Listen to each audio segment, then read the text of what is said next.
इसीलिए ऐसे ही श्रीमद् भागवत जी जो हैं उसके लिए बताया कि इतना महत्वपूर्ण ग्रंथ है तो फिर इसे हम सुनते क्यों नहीं, क्या कारण है। तो इसमें एक श्लोक में आया है, कृति के आगे यदि इसमें सु उपसर्ग लग जाए तो सुकृत भी हो जाता है।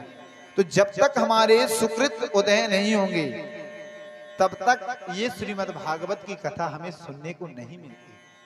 सुकृत का अर्थ होता है पूर्व जन्मों के पुण्य उदय होना, और पूर्व जन्मों के न जाने कौन से पुण्य ऐसे बने होंगे कि हम मानव बने, मनुष्य बने।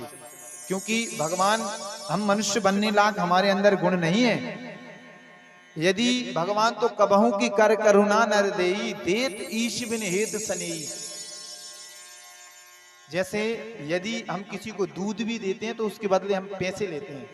यदि हमने किसी को कुछ वस्तु दी तो उसको वस्तु देने के बदले अपन दुकानदार के पास जाएंगे तो वस्तु देते समय पैसे लेता है, चाहे वो शक्कर हो, गुड़ हो, कोई भी वस्तु।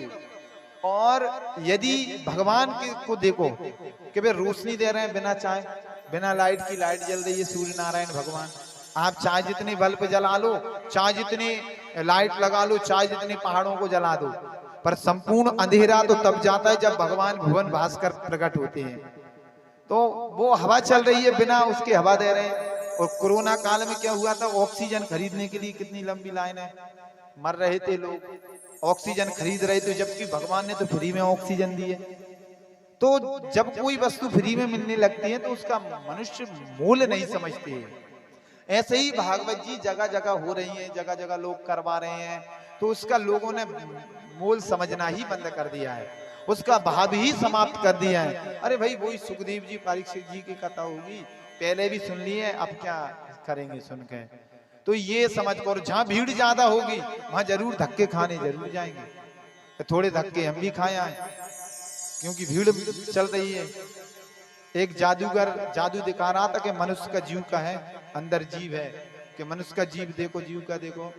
तो जैसे ही अंदर गए वो जादूगर ने अपने पर्दे के अंदर किया तो वहां एक रोटी लटक रही थी। तो भाई साहब इसे नहीं खाओगे तो मर जाओगे, कि ना यही जीव का है। तो ऐसे ही होता है, ये बड़ी बड़ी जगहों पर आप जाते हो और ये बहुत कुछ मिलेगा, वहां